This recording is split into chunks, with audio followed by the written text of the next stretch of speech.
Nikola Jokic is a basketball master. Centers are thriving in today's NBA. Who said they were dead? Although defense, well, that's long dead, as Kevin Durant, Bradley Beal, and Russell Westbrook almost set some records on Sunday. Hey, I'm Tas Mellis, and this is what you need to know in the NBA for Monday, February 1st.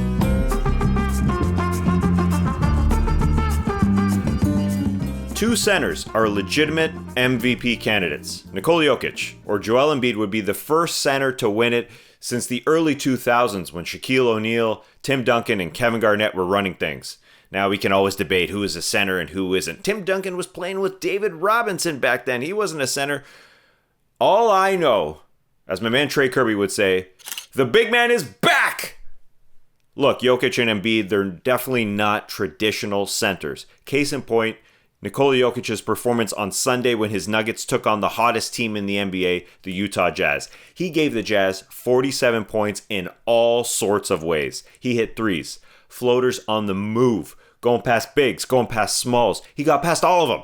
Two-time Defensive Player of the Year, Rudy Gobert, didn't matter. Defensive stalwart, Derek Favors, Wings? The spin moves down low. The English on pretty reverse layups. The footwork. Jokic tied his career high with 47 points and added 12 boards and 5 assists. Unstoppable. Even though the Jazz came into this one having won 11 straight, they really had no chance. Jokic on a mission in this one. Methinks he likes playing against Rudy Gobert. Let's move on to Embiid. But he didn't even play for the Sixers against the Pacers Sunday because of a sore back, Tas. It's true, other voice. And it looked like the Pacers had a sure win without Embiid in the lineup. Then I easily could have spun the storyline into Philly is 0-5 without Embiid this season. See how important he is to the number one seeded team in the Eastern Conference? Well, what's more important than manufactured storylines for Embiid's MVP chances is that Philly keeps racking up those wins.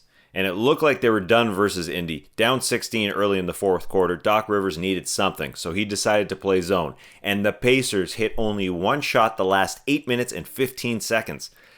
Doc said they were calling it the John Chaney matchup zone, referring to the trailblazing Temple coach who died on Friday. Rest in power, coach.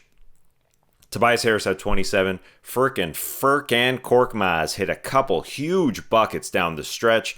Malcolm Brogdon had 25 in the loss. The Sixers are now number one with a bullet in the Eastern Conference at 15-6. Speaking of big men who have won MVP, let's get to Kevin Durant's Nets taking on the Wizards. KD is playing some center this season. Isn't he a big man? Get out of here, other voice. Durant versus Bradley Beal, the top two scorers in the NBA. They both got their 37 points in a game that had a final score of 149-146 in regulation. A season high in points for the Wizards came against the Nets. The Nets give up points, but they always seem to get just enough stops. Just that one that they need, and it looked like they had that in this game against the Wizards. But a wild sequence at the end. Starting with 8 seconds left, Beal hit a three, and then the Nets literally gave the ball right back to Washington on the inbounds. Russell Westbrook hit a three, 2 threes, all within 3.8 seconds. The Wizards were up 1.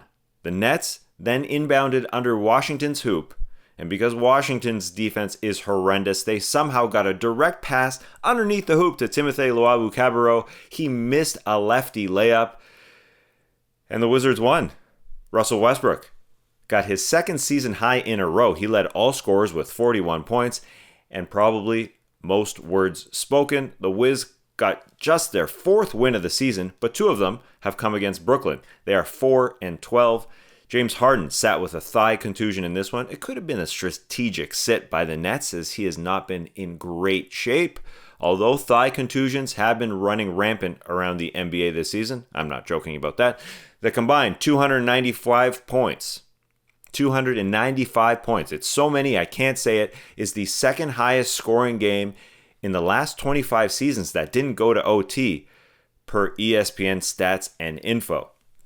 Look, the Nets can't play defense, so they made a signing. They signed free agent Iman Shumpert, otherwise known as Iman Shumpert. This will be Iman Shumpert's 10th season in the NBA. Wow, he's been around for a long time, but he's only 30 years old. And the signing sounds good in theory. The Nets need perimeter defense. But Iman Shumpert, again, only 30, so why isn't he on an NBA team? Well, the three-part has been eluding him recently. He hasn't been a great scorer, hasn't been a great three-point shooter, and he was on the Brooklyn Nets just last year, but they only kept him around for a month. So hopefully Shumpert can turn it around and be a contributor on this team like he was to the 2016 Cavs when he won the championship alongside Kyrie Irving, who he'd be playing with again in Brooklyn.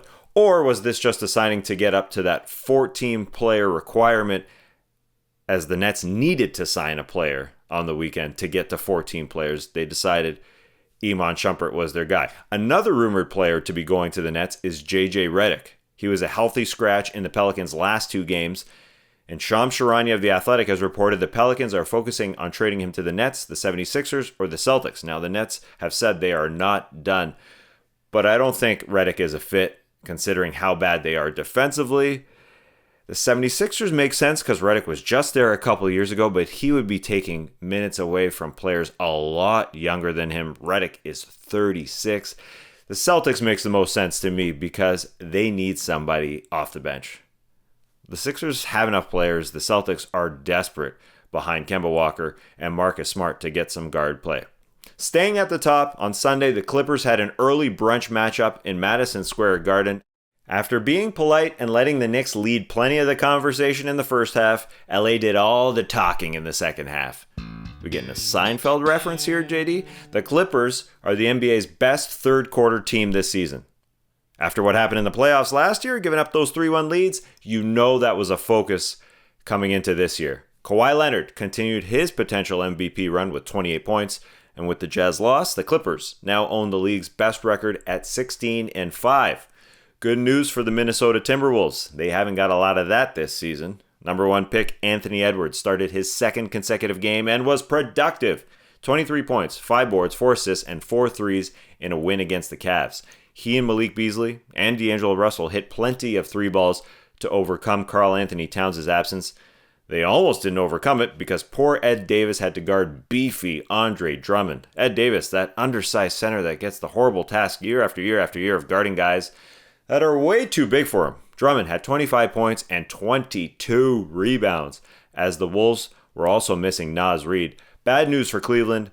That's hopefully not too bad. All-star hopeful Colin Sexton left the game after injuring that same ankle that caused him to miss 5 games earlier this year.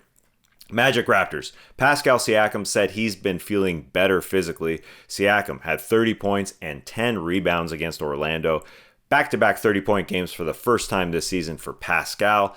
And he had a huge jam on Aaron Gordon's hair. Raptors win.